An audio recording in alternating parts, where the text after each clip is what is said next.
Hi hello dears, എല്ലാ മക്കൾക്കും എജ്യുമേറ്റിൻ്റെ ഇന്നത്തെ ക്ലാസ്സിലേക്ക് സ്വാഗതം. ഇന്നത്തെ ക്ലാസ്സിൽ നമ്മൾ നോക്കാനായിട്ട് പോകുന്നത് 6ാം ക്ലാസ്സിലെ മക്കളുടെ കേരള പാഠാവലിയിലെ 4ാമത്തെ യൂണിറ്റ് ആയിട്ടുള്ള അറിഞ്ഞു വിടരാം എന്നതിലെ ആദ്യത്തെ പാഠമാണ്. ശാസ്ത്രം മുന്നേറുന്നു എന്ന പാഠഭാഗവും അതിലുള്ള മുഴുവൻ ചോദ്യോത്തരങ്ങളുമാണ് കേട്ടോ നമ്മൾ ചെയ്ത് നോക്കുന്നത്. ക്ലാസ്സിലേക്ക് കിടക്കുന്നതിന് മുന്നേ ചാനൽ ആദ്യമായി കാണുന്നവരാണെങ്കിൽ ഒന്ന് സബ്സ്ക്രൈബ് ചെയ്ത് സപ്പോർട്ട് ചെയ്യാൻ മറക്കരുത്. അതുപോലെ വീഡിയോ നിങ്ങളുടെ കൂട്ടുകാരിലേക്ക് കൂടെ ഒന്ന് ഷെയർ ചെയ്ത് കൊടുക്കുകയും വേണം കേട്ടോ. അപ്പോൾ ശരി, നമുക്ക് നേരെ ക്ലാസ്സിലേക്ക് കിടക്കാം. 50,000-ൽ പരം പരീക്ഷണങ്ങൾ നടത്തിയിട്ടാണ് സ്റ്റോറേജ് ബാറ്ററി ഉണ്ടാക്കാൻ എഡിസന് കഴിഞ്ഞത്. ഇതറിഞ്ഞ ഒരു സുഹൃത്ത് അദ്ദേഹത്തോട് ചോദിച്ചു, 50,000 പരാജയങ്ങൾക്കൊടുവിലാണല്ലോ നിങ്ങൾ സ്റ്റോറേജ് ബാറ്ററി കണ്ടെത്തുന്നതിൽ വിജയിച്ചത്, അല്ലേ? എഡിസന്റെ മറുപടി പെട്ടെന്നായിരുന്നു. നിങ്ങളുടെ വിലയിരുത്തൽ ഒട്ടും തന്നെ ശരിയല്ല. ബാറ്ററി നിർമ്മിക്കാൻ പര്യാപ്തമല്ലാത്ത 50,000 വഴികളാണ് ഞാൻ ആദ്യം കണ്ടെത്തിയത്. എന്താ മക്കളെ ഇപ്പോൾ പറഞ്ഞിട്ടുള്ളത്?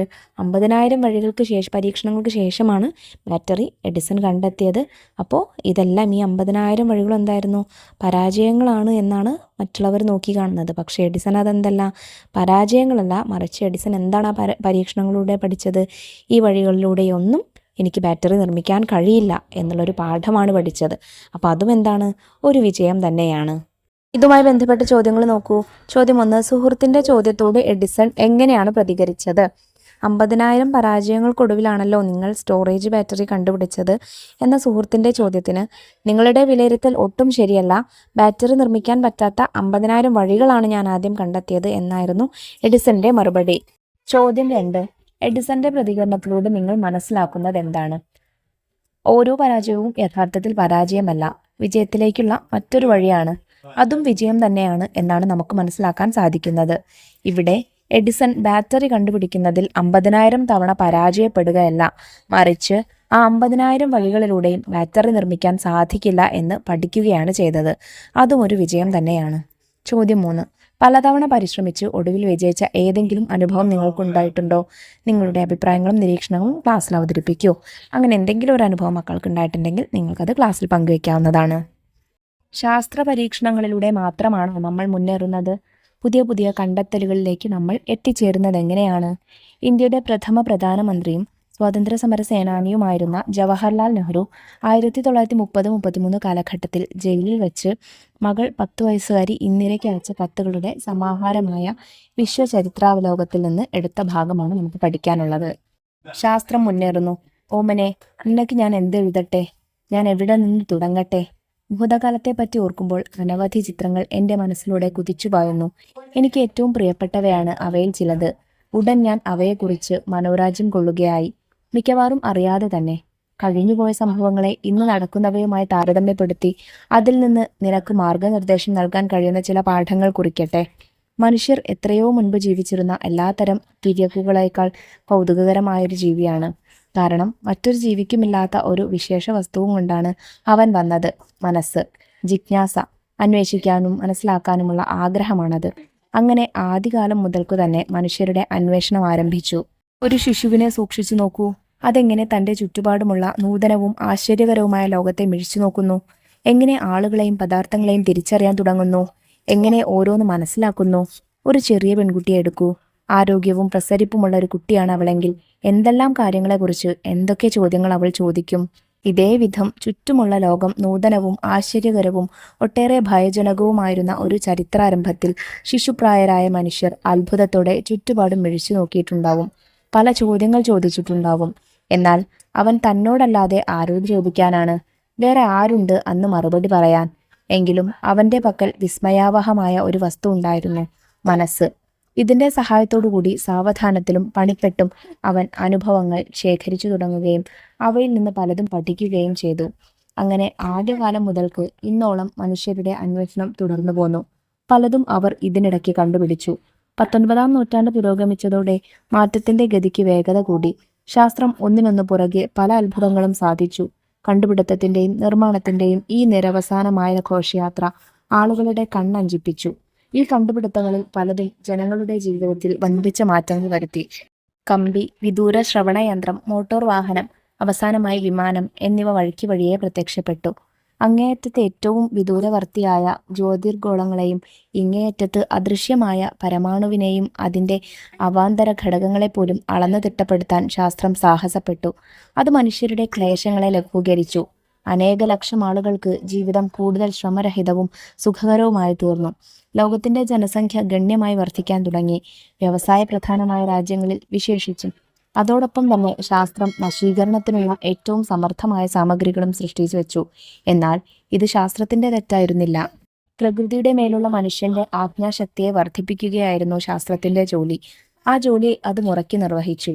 എന്നാൽ പ്രകൃതിയുടെ മേൽ ഇത്രയും ആജ്ഞാശക്തി നേടിയ മനുഷ്യനാകട്ടെ തന്നെത്താൻ ആജ്ഞാപിക്കേണ്ടതെങ്ങനെയെന്ന് അറിഞ്ഞുകൂടായിരുന്നു താനും.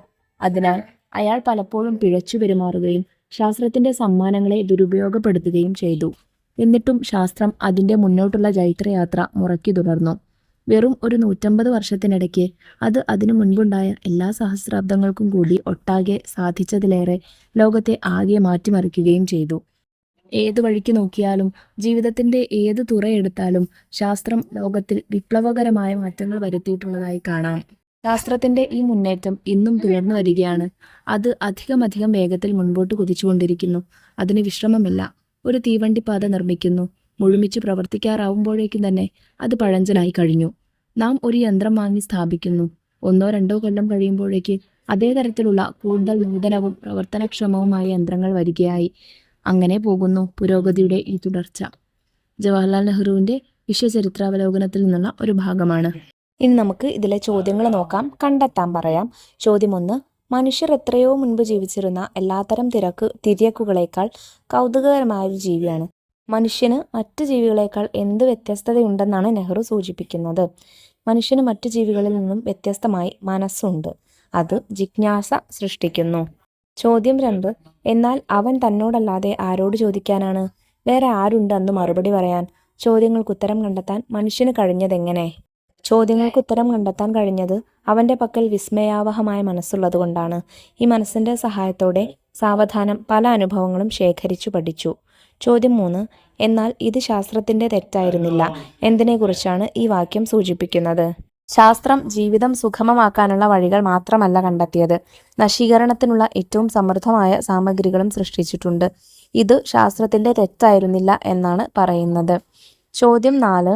19-ാം നൂറ്റാണ്ട് പുരോഗമിച്ചതോടെ മാറ്റത്തിന്റെ ഗതിക്ക് വേഗത കൂടി. ഈ പ്രസ്താവനയ്ക്ക് തെളിവായി ലേഖനത്തിൽ സൂചിപ്പിച്ചിട്ടുള്ള കാര്യങ്ങൾ എന്തെല്ലാമാണ്? 19-ാം നൂറ്റാണ്ടോടുകൂടി കമ്പി, ദൂരശ്രവണ യന്ത്രം, മോട്ടോർ വാഹനം, വിമാനം എന്നിങ്ങനെ തുടരെ കണ്ടുപിടുത്തങ്ങൾ ഉണ്ടായിക്കൊണ്ടിരുന്നു. ചോദ്യം 5. ശാസ്ത്രത്തിന്റെ സമ്മാനങ്ങളെ ദുരുപയോഗപ്പെടുത്തുന്നതിന്റെ കാരണമായി പറഞ്ഞിട്ടുള്ള കാര്യം എന്താണ്? പ്രകൃതിക്ക് മേൽ ആജ്ഞാശക്തി നേടിയ മനുഷ്യന് സ്വയം നിയന്ത്രിക്കാനോ ആജ്ഞാപിക്കാനോ അറിയാതെ പോയതിനാൽ ആണ് ശാസ്ത്രത്തെ ദുരുപയോഗപ്പെടുത്താൻ തുടങ്ങിയത്. അടുത്ത പ്രവർത്തനം നോക്കൂ. അറിയുവാനൊത്തിരി ബാക്കി. അറിഞ്ഞോതൊണ്ടൊക്കെയും പറഞ്ഞിട്ടില്ല പൂർവികർ, അറിഞ്ഞാലും പറഞ്ഞാലും ഒടുങ്ങാതുണ്ട് വാസ്തവം. സഹോദരൻ അയ്യപ്പന്റെ പദ്യകൃതികളിൽ നിന്നുള്ള 4 വരികളാണ്. ഈ കവിതാഭാഗം എന്തെല്ലാം പറയുന്നുണ്ട്? കഴിഞ്ഞ കാലത്ത് എല്ലാ അറിവുകളും കണ്ടെത്തിയിട്ടില്ല. ഇനിയും ഒട്ടേറെ കാര്യങ്ങൾ കണ്ടെത്താനുണ്ട്. നെഹ്റുവിന്റെ ലേഖനം വീണ്ടും വായിക്കൂ. അറിവിനെക്കുറിച്ച് ഈ കവിതാഭാഗത്തിൽ സൂചിപ്പിക്കുന്ന കാര്യങ്ങൾ കൂടി ഉൾപ്പെടുത്തി വിശകലനക്കുറിപ്പ് തയ്യാറാക്കൂ. സഹോദരൻ അയ്യപ്പന്റെ വരികൾ അറിവിനെക്കുറിച്ച് പറയുന്നു. നമ്മൾ അറിഞ്ഞിടേണ്ട അറിവുകൾ പൂർണ്ണമായും നമ്മുടെ പൂർവികർ നമുക്ക് പറഞ്ഞു തന്നിട്ടില്ല.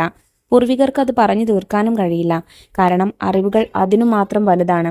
പറഞ്ഞാലും അറിഞ്ഞാലും തീരാത്ത അത്ര അറിവുകളാണ് നമുക്ക് ചുറ്റുമുള്ളത് എന്നാണ് സഹോദരൻ അയ്യപ്പന്റെ പദ്യകൃതിയിൽ പറയുന്നത്. അറിവും കണ്ടുപിടുത്തങ്ങളും മനുഷ്യൻ നേടിയെടുക്കുന്നത് ജിജ്ഞാസ നിറഞ്ഞ മനസ്സുള്ളതുകൊണ്ടാണ്. ആദ്യകാലത്ത് ജിജ്ഞാസ തോന്നുമ്പോൾ ചോദിക്കാൻ ആരുമുണ്ടായിരുന്നില്ല. അതിനാൽ അവൻ മനസ്സിനോട് തന്നെ ചോദിക്കുകയും അനുഭവങ്ങളിൽ നിന്ന് അറിവ് നേടുകയും ചെയ്തു. അത് തുടർന്നുകൊണ്ടേയിരുന്നു. അറിവ് എന്നത് പകർന്നു കിട്ടുന്നത് മാത്രമല്ല, പകർന്നു കിട്ടിയാലും മുഴുവനായി അറിയാൻ സാധിക്കുന്നതുമല്ല എന്ന് സഹോദരൻ അയ്യപ്പൻ പറയുന്നു. അറിവ് മനുഷ്യന്റെ അന്വേഷണ പാടവം കൊണ്ടുണ്ടാകുന്നതും അനുഭവങ്ങളിൽ നിന്ന് പഠിക്കുന്നതുമാണെന്നും അത് അന്ത്യമില്ലാതെ തുടർന്നുകൊണ്ടിരിക്കുന്ന പ്രക്രിയയാണെന്നും നെഹ്റു പറയുന്നു. അറിവ് അനന്തമാണ്. അത് ഓരോ കാലത്തും പുതുക്കപ്പെട്ടുകൊണ്ടിരിക്കുന്നു. പ്രയോഗഭംഗി. ആശയം ശക്തമായും പൂർണ്ണമായും വായനക്കാരിലേക്ക് എത്തിക്കുന്നതിനായി എഴുത്തുകാർ പ്രത്യേക പ്രയോഗങ്ങൾ ഉൾപ്പെടുത്താറുണ്ട്. മനോരാജ്യം കൊള്ളുക, മിഴിച്ചു നോക്കുക തുടങ്ങിയ പ്രയോഗങ്ങൾ നോക്കൂ. ഈ ലേഖനത്തിൽ ഇനിയും ഇതുപോലുള്ള പ്രയോഗങ്ങളുണ്ട്. അവ കണ്ടെത്തി എഴുതൂ. മുന്നോട്ട് കുതിച്ചുകൊണ്ടിരുന്നു, നിരവസാനമായ ഘോഷയാത്ര തുടങ്ങിയവയ്ക്ക് ഇത്തരം പ്രയോഗങ്ങൾക്ക് ഉദാഹരണമാണ്. ഇനി നമുക്ക് പ്രയോഗഭംഗിയുടെ പ്രത്യേകതകളും എന്തിനാണ് ഇത് ഉപയോഗിക്കുന്നതെന്നൊക്കെ നോക്കാം. എഴുത്തിൽ ഇത്തരം സവിശേഷ പ്രയോഗങ്ങൾ കൂട്ടിച്ചേർക്കുന്നത് വാക്യഭംഗിക്കും ആശയ വ്യക്തതയ്ക്കും വേണ്ടിയാണ്. സവിശേഷ പ്രയോഗങ്ങൾ കൊണ്ട് വായനക്കാർക്ക് കാര്യങ്ങളെ വ്യക്തമായി മനസ്സിലാക്കാൻ സാധിക്കുന്നു. മനോരാജ്യം കൊള്ളുക. ഒരാളുടെ ഭാവനയിൽ നിറയുന്ന സ്വപ്നങ്ങളും ചിന്തകളുമാണ് മനോരാജ്യം എന്നതുകൊണ്ട് അർത്ഥമാക്കുന്നത്. ഭാവനയിൽ മാത്രം കാണാൻ കഴിയുന്ന ഒന്നാണത്. മിഴിച്ചു നോക്കുക. അത്ഭുതത്തോടു കൂടി നോക്കുക എന്ന് അർത്ഥമാക്കുന്നു. അപ്രതീക്ഷിതമായ വിഷയങ്ങളിലും കാര്യങ്ങൾ മനസ്സിലാക്കാൻ കഴിയാതെ വരുന്ന അവസരങ്ങളിലോ അത്ഭുതത്തെ അടയാളപ്പെടുത്താൻ മിഴിച്ചു നോക്കുക എന്നുപയോഗിക്കുന്നു. മുന്നോട്ട് കുതിച്ചുകൊണ്ടിരിക്കുന്നു. ഇവിടെ ശാസ്ത്രത്തിന്റെ കണ്ടുപിടുത്തങ്ങളെ കാണിക്കാൻ അവയുടെ വേഗതയെ അടയാളപ്പെടുത്താൻ വേണ്ടിയാണ് കുതിച്ചുകൊണ്ടിരിക്കുന്നു എന്ന് ഉപയോഗിച്ചിരിക്കുന്നത്. നിരവസാനമായ ഘോഷയാത്ര. ശാസ്ത്രത്തിന്റെ കണ്ടുപിടുത്തങ്ങൾ തുടർന്നുകൊണ്ടിരിക്കുന്നു എന്ന് സൂചിപ്പിക്കാൻ വേണ്ടിയാണ് ഈ പ്രയോഗം. നിരവസാനമായി എന്ന വാക്ക് ഒരിക്കലും അവസാനമില്ലാതെ എന്നർത്ഥം സൂചിപ്പിക്കുന്നു. ഘോഷയാത്ര എന്നാൽ സന്തോഷകരമായ യാത്രയാണ്. ആളുകൾ ഒരുമിച്ച് ചേർന്ന് ഒരേ ലക്ഷ്യത്തിലേക്ക് നീങ്ങുന്നതിനെയാണ് ഘോഷയാത്ര എന്നതുകൊണ്ട് അർത്ഥമാക്കുന്നത്. ഇവിടെ ശാസ്ത്രത്തിന്റെ ഓരോ കണ്ടുപിടുത്തങ്ങളും സന്തോഷകരമായി തുടർന്നുകൊണ്ടിരിക്കുന്നു എന്ന് വ്യക്തമാക്കാൻ ഈ സവിശേഷ പ്രയോഗത്തിന് സാധിക്കുന്നു. അവസാന ചോദ്യം നോക്കൂ. ചിഹ്നങ്ങളുടെ കാര്യം. ഒരു തീവണ്ടിപ്പാത നിർമ്മിക്കുന്നു. ഒരുമിച്ച് പ്രവർത്തിക്കാനാവുമ്പോഴേക്ക് തന്നെ അത് പഴഞ്ചനായി കഴിഞ്ഞു. ഈ വാക്യങ്ങൾ പൂർത്തിയാകുമ്പോൾ സാധാരണയായി പൂർണ്ണവിരാമം, അതായത് ഫുൾ സ്റ്റോപ്പ് ഉപയോഗിക്കാറുണ്ട്. ഇവിടെ പഴഞ്ചനായി കഴിഞ്ഞു എന്ന വാക്യം അവസാനിക്കുന്നിടത്ത് ആശ്ചര്യചിഹ്നമാണ് ഉള്ളത്. ഏതെല്ലാം സന്ദർഭങ്ങളിലാണ് നാം വാക്യങ്ങളിൽ ആശ്ചര്യചിഹ്നം ഉപയോഗിക്കുന്നത്? ഇത് വാക്യത്തിന്റെ അർത്ഥത്തിനുണ്ടാക്കുന്ന വ്യത്യാസം എന്താണ്? ഈ വാക്യങ്ങൾ ശ്രദ്ധിക്കൂ. ചിഹ്നം ചേർത്ത് വായിക്കുമ്പോൾ വാക്യങ്ങളിൽ വരുന്ന അർത്ഥവ്യത്യാസം കണ്ടെത്തൂ. കുഞ്ഞു നടക്കാൻ തുടങ്ങി. കുഞ്ഞു നടക്കാൻ തുടങ്ങി. ഈ പൂവിന് നല്ല ഭംഗിയുണ്ട്. ഹായ്, ഈ പൂവിന് എന്തൊരു ഭംഗി. ആരാണീ വരുന്നത്? ആരാണീ വരുന്നത്? വല്ലാത്ത ബഹളം. വല്ലാത്ത ബഹളം. പാഠത്തിൽ ആശ്ചര്യചിഹ്നം ഉപയോഗിച്ചിരിക്കുന്ന മറ്റു വാക്യങ്ങൾ കൂടി കണ്ടെത്തൂ. ഇനി ആശ്ചര്യചിഹ്നം ഉപയോഗിച്ചുള്ള ഏതാനും വാക്യങ്ങൾ സ്വന്തമായി എഴുതാമോ? ലിഖിത ഭാഷയിൽ വിവക്ഷിതം വ്യക്തമാക്കാനായി ചില അടയാളങ്ങൾ ഇടുന്നതിന് ചിഹ്നം എന്ന് പറയുന്നു. ഭാഷണത്തിലെ വിരാമങ്ങളെയും തുടർച്ചയെയും എഴുത്തിന്റെ ഘടനയിലേക്ക് പരിവർത്തിപ്പിക്കുകയാണ് ചിഹ്നം ചെയ്യുന്നത്. വാക്യങ്ങളുടെ തുടർച്ചയിൽ സംശയത്തിന് ഇടവരുത്താതിരിക്കുക എന്നതാണ് ചിഹ്നങ്ങളുടെ ധർമ്മം. ആശ്ചര്യചിഹ്നത്തിന് വിക്ഷേപിണി എന്നും പേരുണ്ട്. പേര് സൂചിപ്പിക്കുന്നത് പോലെ ആശ്ചര്യത്തെ അഥവാ അത്ഭുതത്തെ സൂചിപ്പിക്കാനാണ് ഈ ചിഹ്നം ഉപയോഗിക്കുന്നത്. സാധാരണ അർത്ഥത്തെ ഉൾക്കൊള്ളുന്ന വാക്യത്തെ ആശ്ചര്യമോ അത്ഭുതമോ ആക്കി മാറ്റാൻ ഈ ചിഹ്നത്തിന് കഴിയും. ഉദാഹരണം, അത് പഴഞ്ചനായി കഴിഞ്ഞു. ഇതേ വാക്യത്തോടൊപ്പം ആശ്ചര്യചിഹ്നം കൂട്ടിച്ചേർക്കുമ്പോൾ അത് അവിശ്വസനീയമായ കാര്യമായി മാറുന്നു. ഒരിക്കലും സംഭവിക്കില്ല എന്ന് കരുതിയ കാര്യം പെട്ടെന്ന് സംഭവിച്ചു എന്നറിയുമ്പോൾ ഉള്ള അത്ഭുതമായി ഇത് മാറുന്നു. ഇനി പാഠഭാഗത്തിൽ ഉപയോഗിച്ചിട്ടുള്ള മറ്റ് ആശ്ചര്യചിഹ്നങ്ങൾ നോക്കാം. ഞാൻ എന്തെഴുതട്ടെ? ഞാൻ എവിടെ നിന്ന് തുടങ്ങട്ടെ? നീ അവിടെ പോയോ? മഴ പെയ്തോ? നീ അത് കഴിച്ചോ? തുടങ്ങിയവയൊക്കെ കൂടുതൽ ഉദാഹരണങ്ങളാണ്. അപ്പം ഇത്രയും കാര്യങ്ങളാട്ടോ മക്കളെ ഈ പാഠഭാഗത്തിൽ നമുക്ക് ചർച്ച ചെയ്യാനായിട്ടുള്ളത്. പാഠഭാഗവും അതിൽ ചെയ്ത ചോദ്യങ്ങളൊക്കെ എല്ലാ മക്കൾക്കും മനസ്സിലായിട്ടുണ്ടെന്ന് വിശ്വസിക്കുന്നു. വീഡിയോ ഉപകാരപ്രദമായിട്ടുണ്ടെങ്കിൽ നിങ്ങളുടെ കൂട്ടുകാരിലേക്കൂടെ നമ്മുടെ ക്ലാസ് ഷെയർ ചെയ്ത് കൊടുക്കാൻ മറക്കരുത്. അതുപോലെ 6ാം ക്ലാസ്സിലെ മറ്റു വിഷയങ്ങളുടെ വീഡിയോസിന് വേണ്ടി ചാനൽ ഒന്ന് സബ്സ്ക്രൈബ് ചെയ്യാനും മറക്കരുത്. ഇന്നത്തെ ക്ലാസ്സിനെ കുറിച്ചുള്ള അഭിപ്രായങ്ങൾ കമന്റ് ബോക്സിലൂടെ അറിയിക്കുമല്ലോ. അപ്പോൾ ശരി, നമുക്ക് അടുത്ത ക്ലാസ്സുമായി വീണ്ടും കാണാം. താങ്ക്